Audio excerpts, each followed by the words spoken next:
Hi everyone, I wanted to tell you what happened to me this morning as I talked to Divine Source, or God, or Allah, or whatever it is that you call Divine Source, the Creator. But I was talking to Divine Source this morning, or this rising morning, both, and I was just speaking, and what I ended up saying was that I was afraid, and I realized that I had been afraid for 8 years now.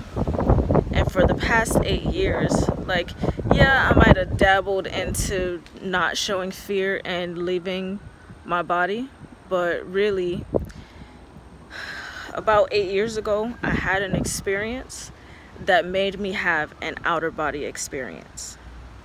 And when I had that outer body experience, it was scary, and not in the sense of, oh my gosh, I don't know if I'm gonna make it back, but oh my gosh, look at me and how sad I look at me at how lost I look at me at how depressed I look at me at how alone I look at me and just all of these negative thoughts and these feelings. And when I realized that I didn't want to have another outer body experience like that from fighting. I didn't want to fight and then I leave my body, but this time I couldn't return. So the thing I have said, and I will probably keep saying it until I heal, which is not good, but it is what it is. The hardest thing about life is not dying. That shit is easy. The hardest shit to do is to survive. Because when I survived my situations, I was left with memories. I was left with feelings.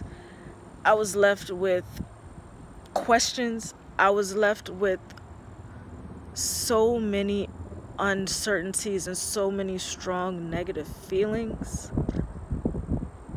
that I didn't want to go back there. So much so that I had suppressed those memories for a long time.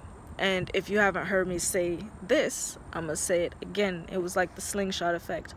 If you don't know what a slingshot is, it's like kind of like a wishbone shaped wooden object, and it has a rubber band sling on it, and when you pull it back, the further and further that you pull it back, the harder when you release it, it's gonna fly.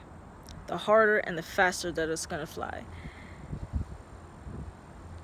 And if you have an object in there, if you have a heavy object, if you have anything in the slingshot, it will be detrimental. And that's what it was for me. That's what it has been for me. That's what it is for me. That's what it is for me, period. I had, I'm gonna say had because we separated, but I had a spectacular husband. He is so amazing. He's such an amazing person. He's so caring. He's so thoughtful. He listens. He wants to heal. And my heart was very much closed off from him for the past 6 years. And all the while I kept telling him, oh no, my heart is open. Oh no, I love you. Oh no, I can love you and not love myself. All bullshit. Was I saying it to lie to him? No, not at all. I wasn't saying that to hurt him. I wasn't saying that to continuously string him along on some bullshit. No, I was saying that because that's honestly what I thought, and that's honestly what I felt. But the past 2 years, I've actually been able to feel my heartbeat. When I tell you my heart was so closed, I had to struggle to find my heartbeat. I had to lift my chest up so that I could feel my heartbeat. That's how closed off my heart had become. But now I can actually feel my heartbeat. I can actually feel different parts of my heart when I speak, or when I hear someone say something, or when I read something. Like, I feel different parts of my heart, kind of like if you look at a brain scan and like different parts light up when you say or think of different things. That's how it is for my heart now. Like, I never had that experience before him. Matter of fact, 8 years ago, until about, I'll definitely say, a full year ago, I wasn't feeling that feeling. Definitely not on a continuous basis. Not damn sure it wasn't every day. Fuck no. But I've gotten to this place. And I got to this place and I realized how far I came along, and I'm so proud of myself. You have no idea. I'm so proud of myself. But I wasn't proud of how I was in what could have been the most amazing marriage of my life. So what I did was, when he decided that he wasn't going to take any more of me not fighting, I accepted that. I really did. I accepted it. And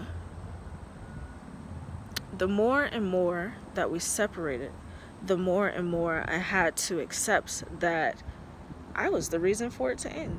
I was fucking up my marriage. Not anyone else but myself. Or I guess if you want to count my husband, because it takes two, right? He was an enabler because he kept giving me chances after chances after chances of, I see you changing, I see you growing, but you're just still not growing in this one fucking area. Just fight. What is wrong with you? Just stand up for yourself. Just stand up for me. Just stand up. Choose a side. Stop being so easygoing. Stop being such a people pleaser. Stop being so fucking go along to get along. And I wasn't getting the message.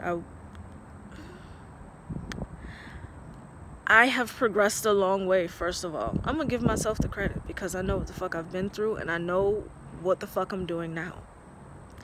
However, now I realize, just from being able to feel my heart more than I have been able to feel it in the past 8 years, I know I can literally feel in my heart how much putting myself in that situation is. So to actually deal with that situation and be the one to love this person, be the one to be there for this person when no one else was, that hurt me.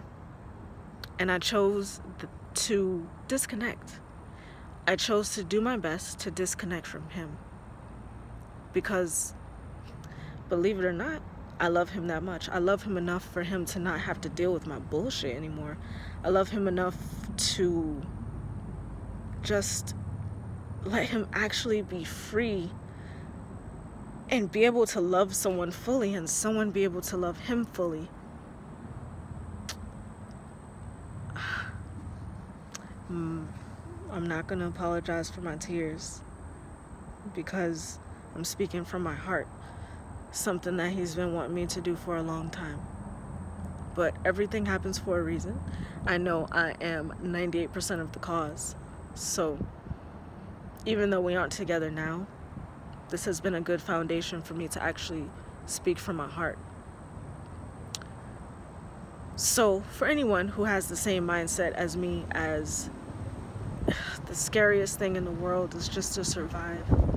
The scariest thing in the world is to deal with your feelings. The scariest thing in the world is to just deal with your emotions and all of the effects that you have on other people around you. I'm here with you. I empathize with you. And all I can say is, ain't no mountain to a climber.